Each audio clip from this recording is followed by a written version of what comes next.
And with Windows tools like PuTTY and plink, you could potentially upload Windows binaries onto the servers and use them to get the same effect, even if the victim wasn't an SSH box, a Linux box at least. All right, and then I wanted to take a moment just to introduce something else, which is really a useful tool in these kinds of scenarios, which is something called DNS to TCP, which is basically a TCP over DNS tunneling tool. And where we started using it was on open Wi-Fi networks. You know these Wi-Fi networks that have got captive portals? So you can connect to the Wi-Fi network, and then the minute you hit a website, it redirects you to the captive portal, and you have to authenticate or pay up or give your credit card, whatever the case is. Now, in these cases, the captive portal often allows outbound DNS queries because they want you to be able to resolve the first website that you go to before they redirect you to the captive portal. And so outbound DNS is allowed. And so this tool, DNS to TCP, is really useful. What we do is we effectively create an IPsec tunnel endpoint that listens on a Linux box somewhere on the internet. Then we use DNS to TCP to tunnel to this IPsec tunnel endpoint. And via DNS queries, we can then tunnel TCP traffic out of the Wi-Fi access point, and you basically get free internet access without needing to pay. So that's where the tool came from. And it's really handy to have it in your arsenal if you travel a lot like I do. But you can use it like this also. In this scenario, you'll see outbound TCP connections are blocked from this network. This is the network we're trying to compromise here. Outbound TCP connections are blocked on the firewall over there. But outbound DNS queries are allowed. So what we do is we upload the DNS to TCP software onto this compromised server. We use that to create a TCP over DNS tunnel. So all the outbound traffic is now DNS. And then I fire up my reverse SSH, which then gets tunneled over DNS. It creates that listener on this box over here. I can then connect to that listener, and that connection in turn then gets tunneled over the SSH.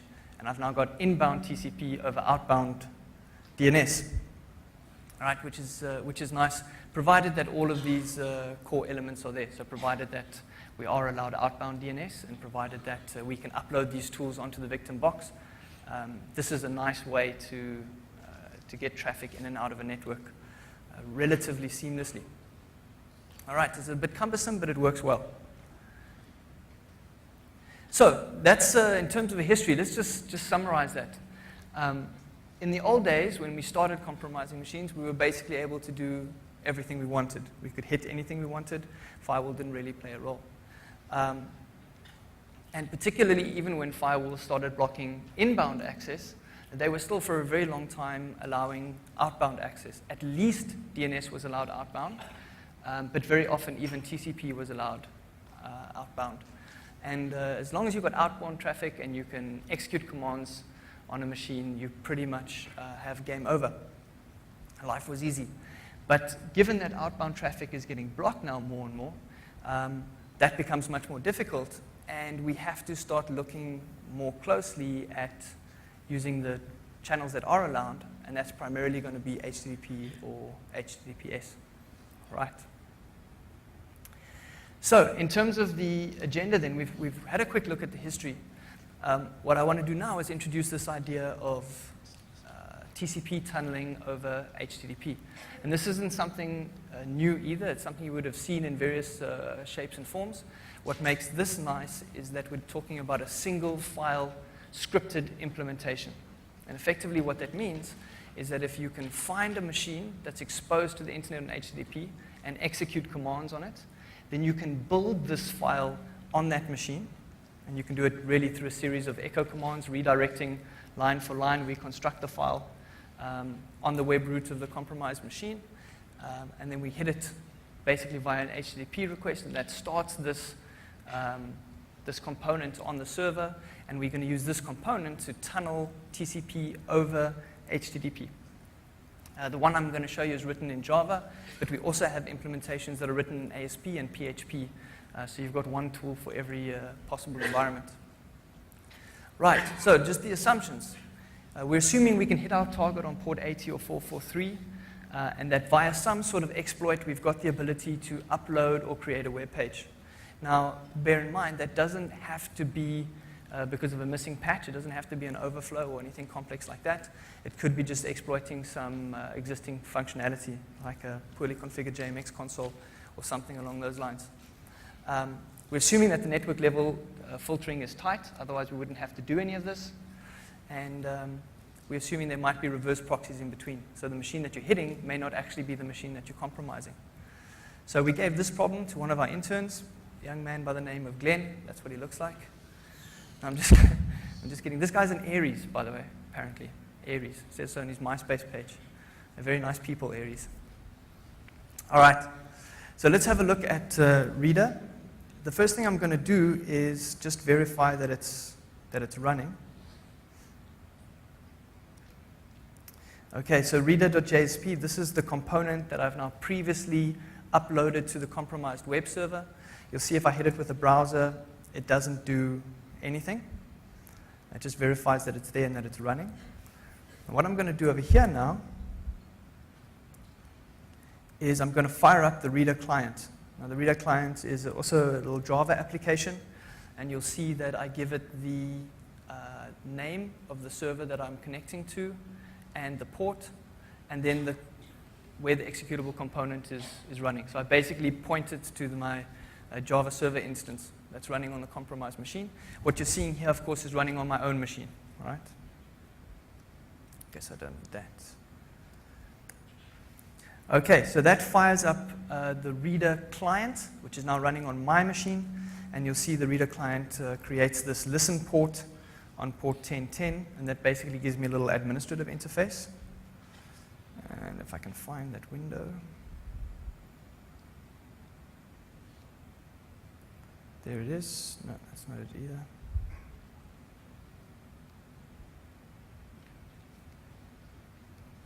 So I'll do a new one. Okay, so what I'm going to do now is I'm going to connect to my local Reader admin interface. I'll draw you a picture for all of this in a minute. It's not making any sense. All right, so what you're seeing over here at the bottom is a small little CLI for the Reader client. So I'm going to tell the Reader client what I want it to do. And what I want it to do, don't get intimidated, that's all still coming. What I want it to do is this. All right, I'm going to tell it to create a tunnel and listen on port 1234, and then tunnel that to that IP address on this port. All right, so now it's got a local listening port on my machine on port 1234. I'm now going to take a remote desktop client. I'm going to connect to local host on port 1234. Are you kidding me?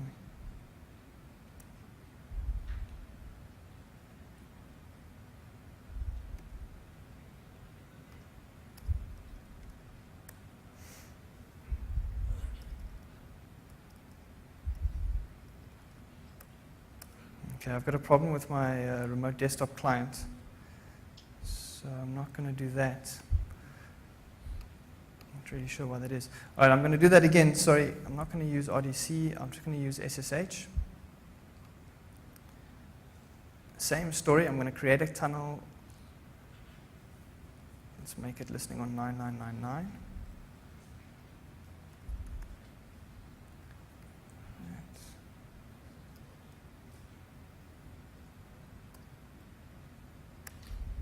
All right, so sorry, I've done it again. I've created a listener on my machine, this time on port 1111. That's going to tunnel through to the compromised web server where the JSP server component is running, and that in turn is going to tunnel through to the target IP address that's specified here on port 22. So what that should mean is if I now telnet to localhost on port 1111, you'll see the data being tunneled in the background here. And boom, there I get my connection, right? So it's interactive TCP connection being tunneled via HTTP. Let me just show you that in a diagram, just so that everybody's on exactly the same page. So this is the scenario here, right? We're tunneling through a firewall. We've compromised this machine over here. This is the Linux box over here. And we're aiming for this Windows machine or this machine somewhere else in the private network. So I've got two components. I've got one component, the reader client, which I fire up on my notebook. And then the second component, the reader server, which is that JSP component that's built on the compromised web server. Right? And again, like I said, we've got ASP and PHP that does that also.